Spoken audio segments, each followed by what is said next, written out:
You've heard of show, don't tell. When is it a good idea to tell instead of show? My name is Gina. I'm an author, editor, publishing professional. I help you make your writing better. There are two examples of times in which I think it is more important for you to learn how to tell rather than to show, even though showing is going to be more immersive and more important to your storyline and to your characters far more often. If you are in the middle of an action scene in which things are just happening very, very quickly and you need to just get the information across as quickly as possible, telling can be a very effective way to do that. But there is another time in which telling is extremely effective, and it is when showing would destroy the story.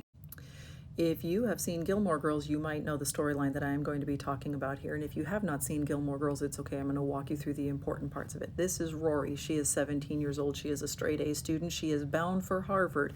She is Miss Goody Two-Shoes, never breaks the rules, never gets in trouble, has never been in detention, couldn't be her, doesn't know what that life is all about.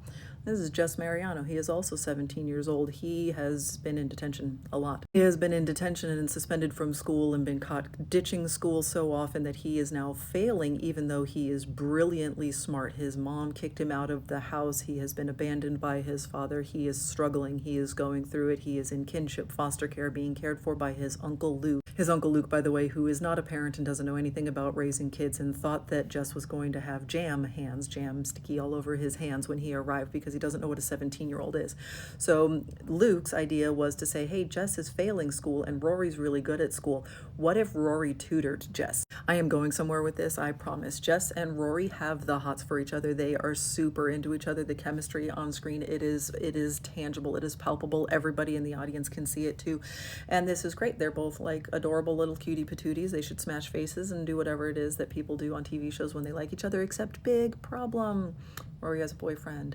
Rory has a boyfriend who she loves very, very much, and they've been together for a long time. They've been together for like 6 or 7 months at this point.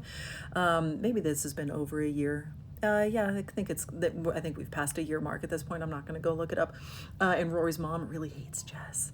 Rory's mom wants her to stay with the good all-American boyfriend guy who actually is an abuser. That's a different video for a different time though.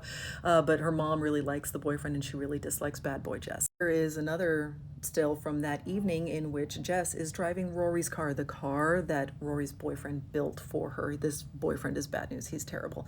But this car is actually a big symbol in this story as well. So they have stopped studying and stopped tutoring, and they have gone to get ice cream cones, and they are very flirtatious while they are driving around. And Jess finally says, when they are done with their ice cream, he's like, okay, well, we're all done. I can turn right at the light up here and we can go back to studying, or I can just keep driving. And Rory says, why would we keep driving? And he says, just to drive around and just to be together. And she says, go straight. So she wants to continue hanging out with him, not studying, not doing what it is they are supposed to be doing. And then immediately the next thing we know, Rory's in the hospital. Jess has crashed her car. She is in the hospital. She broke her wrist. She's hurt, broken wrist, but not really. Like, nothing is really damaging. Like, she's going to be fine. She is back up and at it again, and it's even her non-dominant hand, so she's able to take notes and go back to school tomorrow. Here's the crucial thing. They never show us the accident. We do not see the accident. We only have Rory and Jess tell us their version of the accident. Now, Jess has every reason to lie about this. He's been in a bunch of trouble. He's been kicked out of a home already. He has been abandoned by every adult in his life, and he is terrified of being abandoned again because he has done something bad to the girl that everybody in town loves.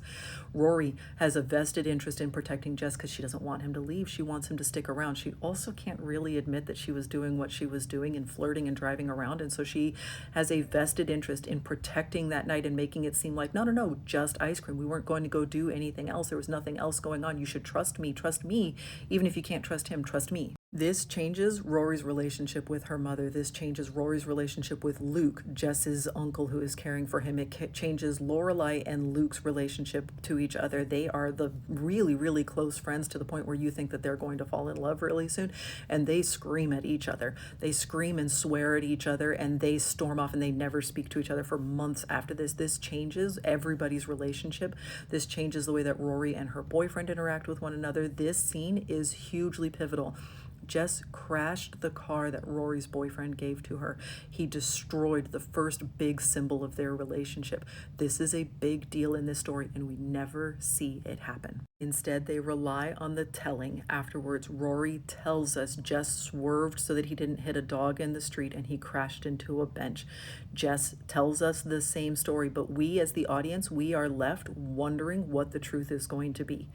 We usually trust Rory, but she has a vested interest in lying. We usually trust Lorelai, the mom, in this story, but she has a vested interest in not believing this story. We don't know who's right. Too many people have too many biases in this story for us to understand what the truth is and what actually happened that night. And without them, if they had shown us the accident, the audience would know what the truth was. The audience would know what happened that night and they would know whose side to take. Maybe Lorelai is right. Jess was being reckless. Jess was being dangerous. Jess is no good for Rory. Maybe Rory is right and Jess needs another chance because this was a legitimate accident that could have happened to anybody. We don't know who is right in this story because they never show it to us. And this is how you use telling to help to increase mystery. Now, notice we didn't just have Rory show up with a broken wrist and we have no idea why or when it happened and nobody is saying anything. We are given a lot of context. We are shown so much about these relationships and about these characters leading up to this night.